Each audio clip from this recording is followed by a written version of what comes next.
Today's love letter is from Lori. Dear Kathy G, magandang tanghali sa iyo at sa lahat ng tagapakinig ng programa mo. Ako nga pala si Lori, 35 years old, from Las Piñas.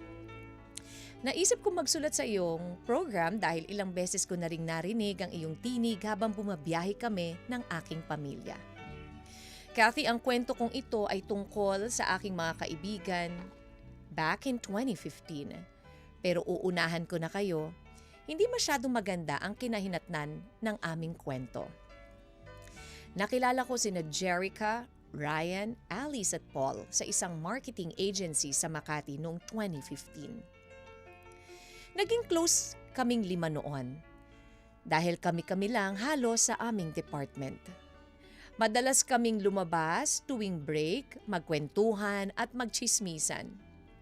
At Kathy, malaking parte sila kung papaano ko nakilala ang muntikan kong naging asawa na si Ian.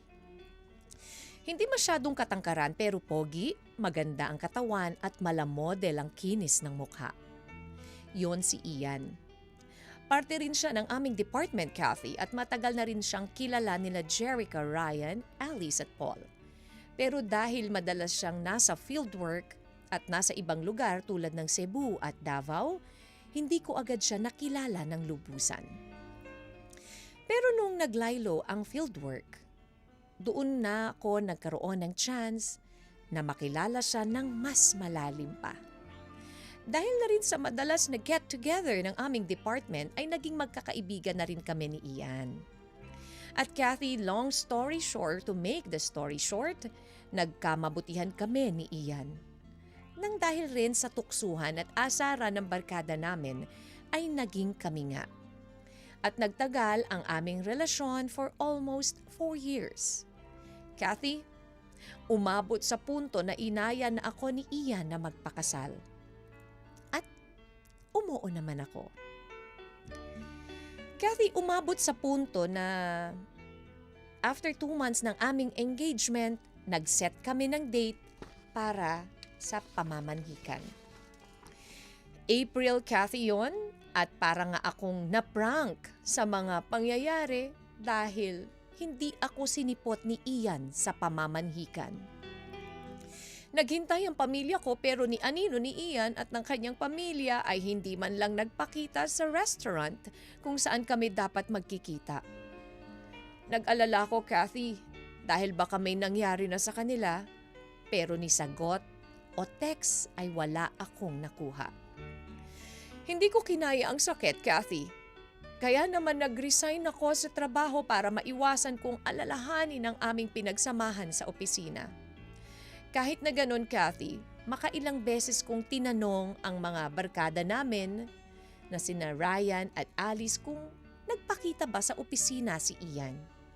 Pero ang sabi nila sa akin, hindi na daw nila ito nakita pa. Kaya naman, Kathy, I did my best to move on. And here I am now, married with my husband Derek at 2 naming anak. At siguro nga, Kathy, all work out in my favor. Kung hindi ginawa sa akin yun ni Ian, marahil hindi ko nakilala ang lalaking tunay na magmamahal sa akin at hindi ako iiwan. Hindi rin siguro mabubuo ang pamilyang meron ako ngayon. Masayang-masaya ako, Kathy, until January of this year, 2025. Kagagaling lang namin. Halos ng aking pamilya sa 1 year na pagta-travel kung saan-saang parte ng mundo. At pagbalik ko, nagulat ako na may halong tuwa dahil nag-message sa akin si Jerica. Sabi niya, magkikita-kita daw kami ni na Paul, Alice at Ryan at natuwa naman ako dahil matagal na rin nung huli kaming nakumpletong magkakaibigan. Hindi nga lang kami kumpleto talaga this time around dahil wala si Ian, pero sa isip ko, okay na rin yon. Dahil baka kung ano lang ang masabi ko sa kanya.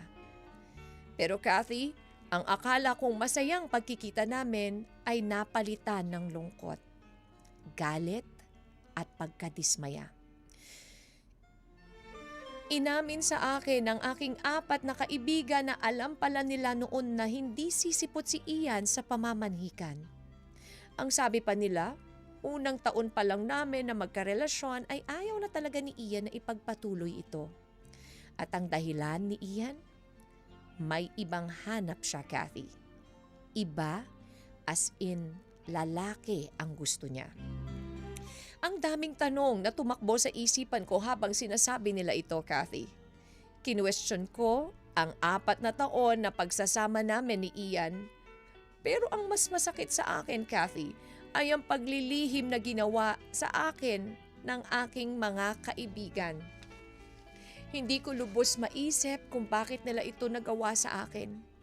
Kinaya nilang pagtakpan si Ian para hindi siya masaktan, pero dinurog nila ako sa paglilihim sa akin ng totoo. Matapos ang aming usapan, Kathy, ay wala na akong nasabi. Ang tanging nagawa ko lang ay umalis at hindi sila muling kausapin pa. Hanggang ngayon, Kathy, ay nasasaktan pa rin ako sa kanilang ginawa. Kathy, hindi ako nanghihinayang sa kung ano sana ang kinahinatnan namin ni Ian. Pero ang pinanghihinayangan ko ay ang aming pagkakaibigan.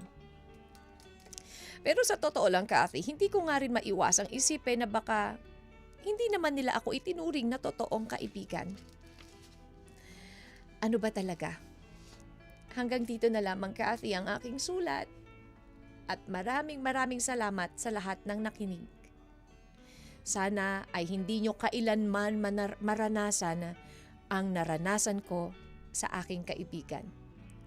At sana itong nararamdaman ko na pain mula sa aking mga kaibigan ay mawala na rin. But this time, and up to this moment that I'm reading and sending you this letter, I still feel the pain. God bless you all. Lubos na gumagalang, Lori. Will you still let the pain remain? Ka-vibes, nako ha, yung pain na nararamdaman nitong ating letter sender na si Lori. Ano nangyari? Alam naman pala nitong mga kaibigan na to na may something na dito kay Ian. Na hindi pala to straight, to the point, diba? Kay gewang-gewang. Pero bakit ganon? Bakit hindi nila sinabi kay Lori? Bakit nila inilihim for 4 years na magkakasama sila, na magkarelasyon? Bakit? Bakit mo nilihim? Bakit hindi mo sinabi agad yung totoo? Kasalanan mo. Diba? Totoo naman eh. The first year pa lang na relasyon nitong si Lori at ni Ian, alam na nila na hindi gusto ni Ian na idiretso yung ituloy yung kanilang relationship. But then, hinayaan, 'di ba? Hindi nila sinabi. Tapos ngayon, after ng okay na tong si Lori, masaya na, buti na lang, masaya na sa feeling ng kanyang pamilya, bigla nilang sasabihin na, alam mo, ganito kasi nangyari talaga, 'di ba? Kung ikaw, nakaibigan, binetray ka, 'di ba? Na parang hindi niyo sinabi yung totoo. Bakit? Anong meron? So kayo, hindi kayo naging totoo sa akin. Hindi kayo naging legit friends to me. Well, ka-vibes. May high blood factor. Diba? Okay lang sana, I would understand kung, alam mo yon parang fresh pa, nasabi rin right away, diba? Hindi na lumipas yung 4 na taon na sila ay magkarelasyon at alam na nila kung ano talaga yung totoong pagkatao nito. And to the fact na sila ang nagpakilala dito kay Ian, kay Lori, tapos hindi nila sinabi yung totoo. Anong intention? Maybe there's an intention, 'di ba? Kung bakit nagkaganon. Well, hingang malalim, guys. Silang malalim ka vibes. Ayan, ano po ba ang dapat gawin ni Lori? Sa tingin nyo ba, tama pa ba na magstay at tuloy ang pagiging magkakaibigan nila? Or tama na, stop na, happy naman na siya and find another friends na talagang nandyan at willing kang pakinggan at magpapakatotoo or totoo talaga sa'yo. 0916-563-1777. Yan po ang ating text line. Ka-Vibes again, paalala po sa lahat na magbibigay po ng reaksyon at payo at sasagot sa ating title for today. I-make sure nyo po meron po kayong reaction or comment at the same time yung sagot nyo po bago nyo ipadala sa 0916-563-1777. And post na din po sa ating FB page, 92.3 FM Radio Manila and my FB page, DJ Cathy G. Let's help Lori kung kayo po ang nasa sitwasyon ni Lori. Kayo ba ay magiging magkakaibigan pa? Masasabi mo pa bang, can we still be friends? Payuhan po natin si Lori Ka-Vibes. Kapag totoo kang kaibigan, kapag tunay mong nararamdaman, you mean more to me, 'di ba? Yan ang sasabihin natin. Dating mga kaibigan, kapag alam mo yon, ramdam mo na totoo yung pinapakita niya sa'yo, you mean more to me. Hindi lang basta ako friend mo. More than friends, ayan. Sabi nga nila, 'di ba, Ka-Vibes, kapag more than 10 years na o 1 decade na ang inyong pagsasama bilang magkakaibigan, hindi na nga kaibigan yung kundi family na. And syempre, Love Me Cathy G pa rin po ang inyong pinakikinggan. Ayan, Ka-Vibes, ang ating pong letter sender nga na si Lori ay isinare ang kanyang story tungkol sa kanyang mga kaibigan na hindi niya inakala na ito pala mga kaibigan niya ang magbe-betray sa kanya dahil hindi sinabi ang totoo. Hindi sinabi sa kanya ang totoo na ito palang si Ian na naging karelasyon niya ay hindi straight, diba? Iba pala ang gusto nito, hindi pala babae, lalaki pala ang gusto nitong si Ian.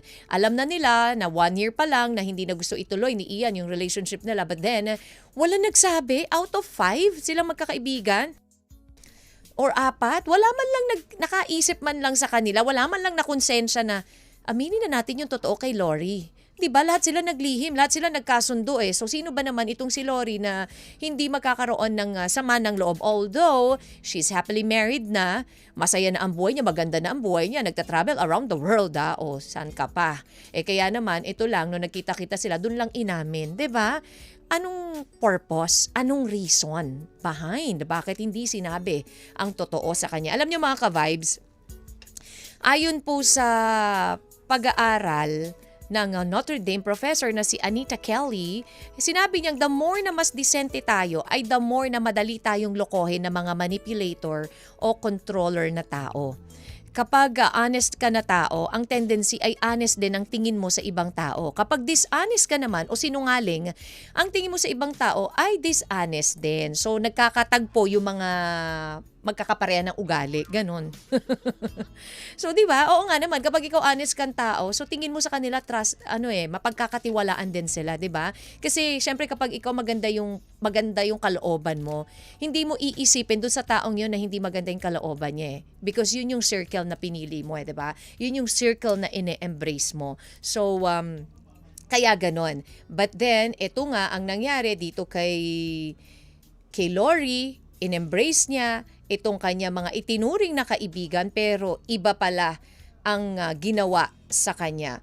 Well, ang hello, sabi ni Yosef Bengson, Cathy G, hindi kaibigan yung mga yan. Pinaglihiman si ate mong girl na si Lori. I have a best friend from high school pa until now at kinukonsider na nila ako nakadugo. Love na ng family ang best friend kong si Junmar Lim. Ayan, Junar Lim. Pabati po kami dito sa JSL Fashion Couture, Imus, Cavite.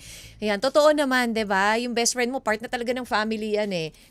Good for you, Yausaf. Ayan, and talaga naman si Yausaf nag-send pa ng picture ng kanyang BFF. Ito po kami till na pag nauwi siya from Alaska. Wow! Ang lakas makagatas, Diyos. Pag nauwi siya from Alaska, super bonding kami. Ang saya naman. 'Di ba? Wow, ang lamig in Alaska. Kamusta naman ang mga niebe doon? Mga niebe, ang mga yelo. Oo. Hello! And saying hello to your friend from Alaska, kay Junar Lim. Ayan, hello Junar. Sana mas maging matatag pa ang inyong samahan. For me po, ang sukatan ng totoong pagkakaibigan ay pagtitiwala, pang-unawa, may malasakit sa isa't isa. Ayan na, may concern sa isa't isa. Siyempre, kaibigan din, supportive sa lahat ng bagay, di ba? Katapatan. For the letter sender naman, masakit yung nangyari sa kanya kasi hindi man lang naisip ng ibang friends niya kung ano ang mararamdaman niya. Oo nga, wala man lang talaga nakaisip, di ba? Siguro po kung may makikilala ulit siya, nakilalanin niya munang mabuti. Yun lamang po. Thank you. Figurasyon Lerma. At least happy ending naman po kasi may sarili na siyang family. Nakakatuwa kasi may mga nagsisend dito sa Facebook nung mga friends nila. Ayan, katulad ni William Mortel, tiwala at katapatan, pwede pa shoutout po sa mga con brothers ko na sina Adrian, Joshua at Kio. See you ulit sa ToyCon, mga dre. Wow, ayan na, nakakatuwa na mamakita yung mga totoong magkakaibigan. Hello, Gloria Kimishano and Arlene Akitanya. Kathy G, ayan, may mga friends din siya. Pabati po kami dito sa Rosario, La Union. Jessa May, hello dyan sa Rosario, La Union. Malapit lang yan sa Ago, oo, diba? Anthony Marquez, may mga ganun talagang pinagtagpo ngunit hindi tinadhana. Ang masakit, inilihim ng mga tinuring mong friends ang katotohanan.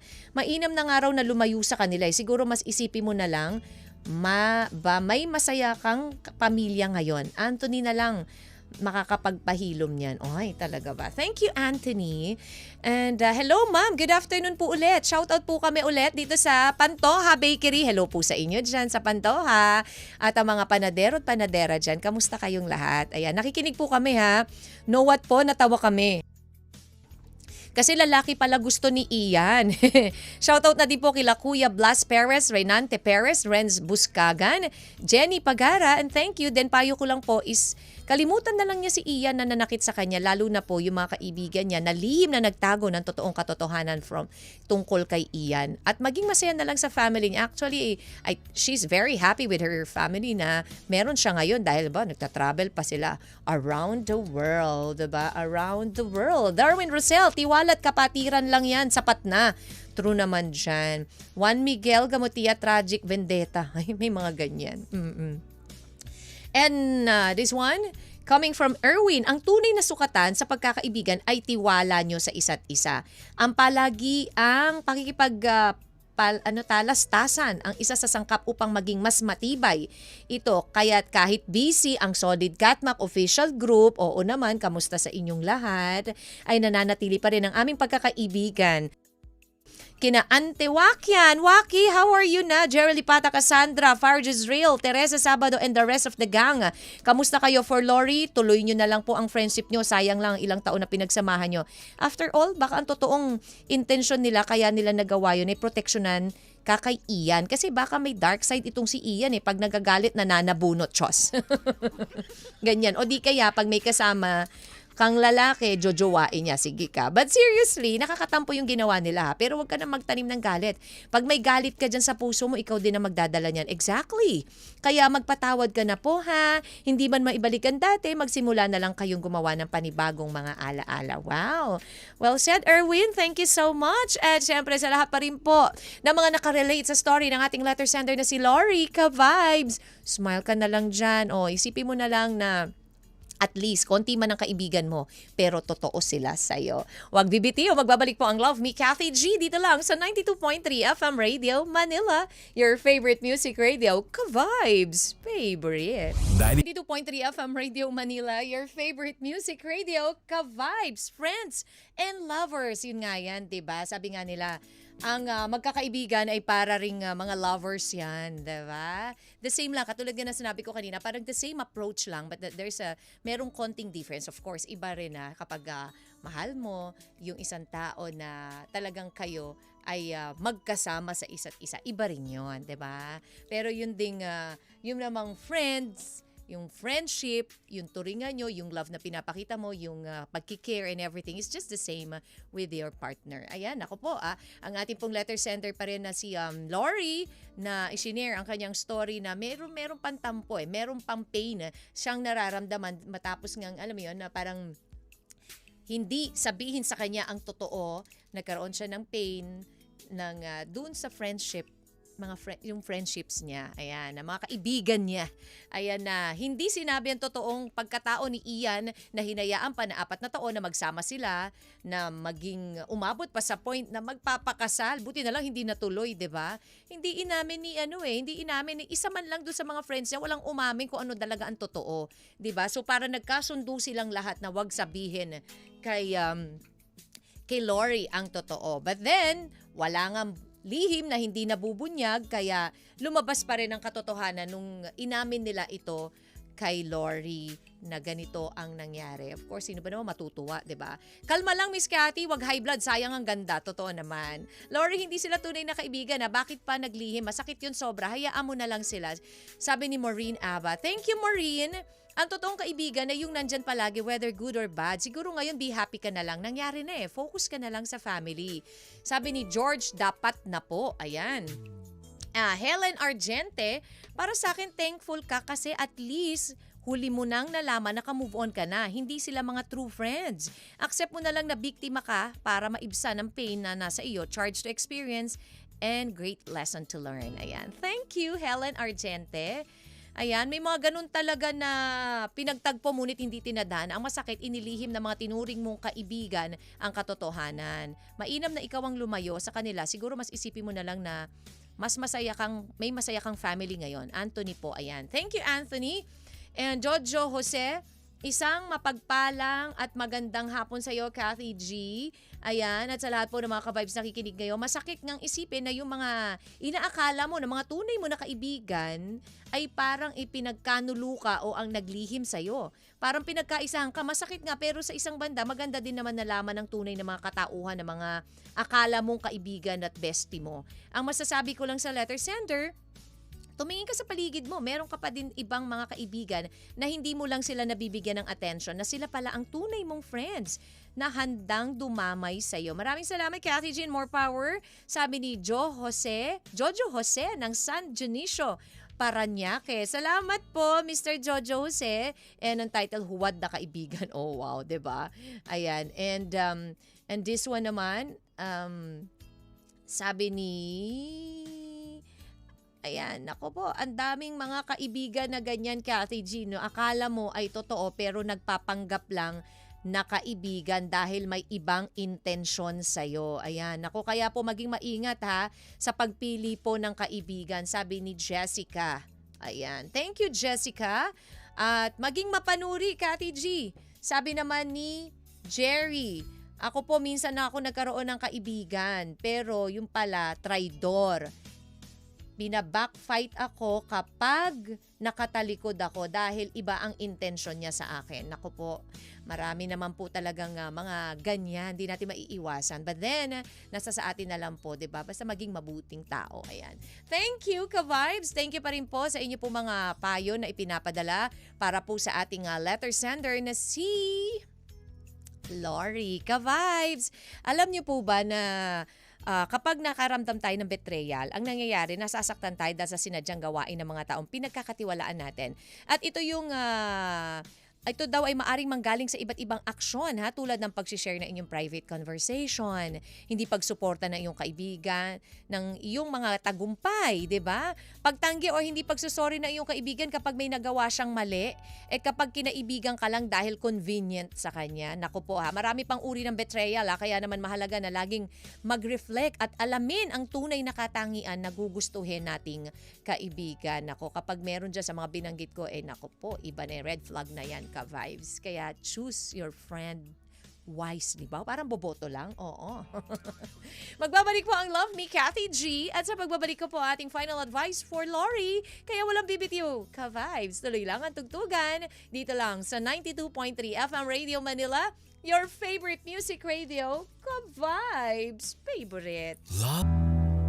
Deep or shallow ba ang inyong pagkakaibigan, Ka-Vibes?